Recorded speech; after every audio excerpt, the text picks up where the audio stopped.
السلام عليكم ورحمة الله وبركاته. ازيكم حبايبي؟ عاملين ايه؟ نبتدي الفيديو بتاعنا زي ما احنا متعودين. اللهم صل وسلم وبارك على سيدنا محمد وعلى آله وصحبه أجمعين.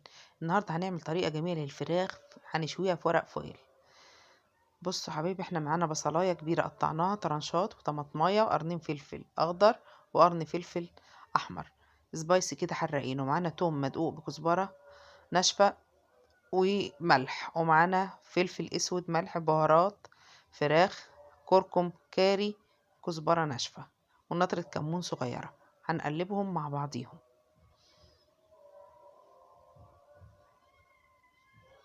زي ما احنا شايفين. احنا معانا فرخة مقطعينها ومنضفينها، طبعا انا كنت حطاها في محلول النقع اللي احنا متعودين عليه.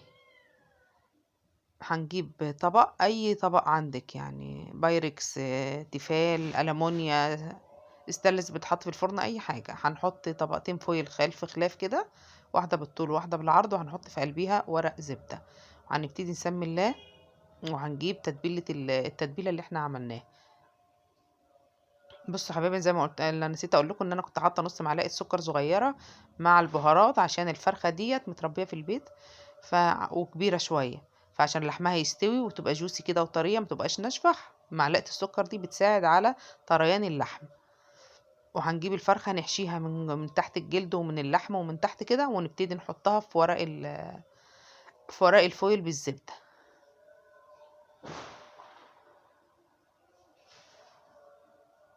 بصوا، هنغلفها فوق وتحت كده ونحطها.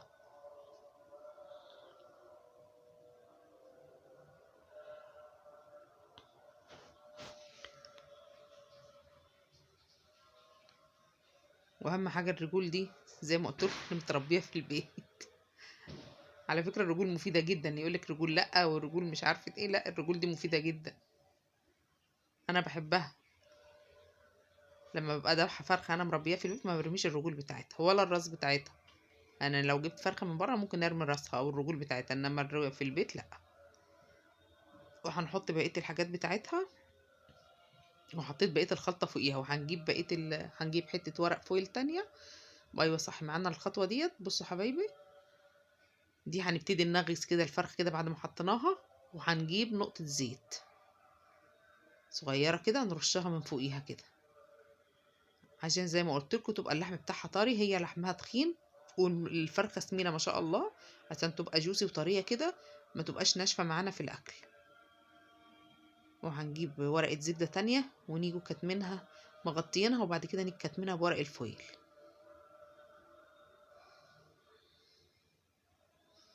احنا مولعين الفرن مسخنينه، هنحطها على الشبكه من فوق، وهنعلي النار خالص من تحت، مش هنولع من فوق. على اول ساعه هتعلي النار وتسيبيها.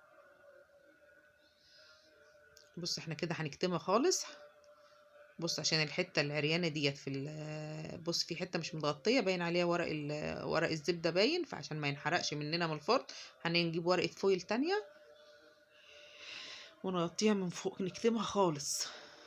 وتحطيها وما تخافيش، تحطيها على نار عاليه لمده ساعه، وبعد كده توطي النار وتسيبيها برضه على الشبكه.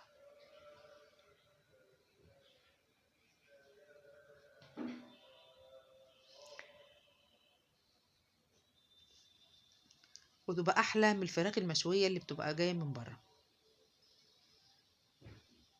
بصوا حبايب الجمال بقى، بصوا الطعامه. طبعا احنا لما استوت شلنا ورق الزبده وشلنا ورق الفويل وعطيناها وش كده بس على الشوايه. بصوا الجمال، بصوا اللحم طري وجميل ازاي.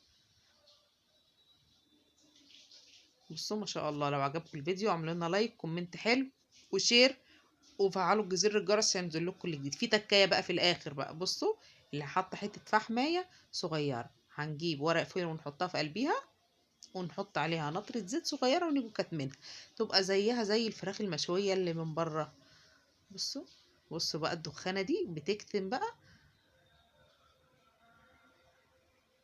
وتقفلي عليها خالص عشان الدخانه كلها ريحه زي العسل وطعم زي السكر، وكانت زي العسل بصراحة، تستاهل بقكم. كل سنة وانتم طيبين، ويا ريت تشجعونا وتحطوا لنا لايك لايك لايك. هنشيلها بقى. بصوا وقعت من ايدينا عشان كانت لسه سخنة. هنشيلها عشان احنا كنا بنحضر الفطار. كل سنة وانتم طيبين.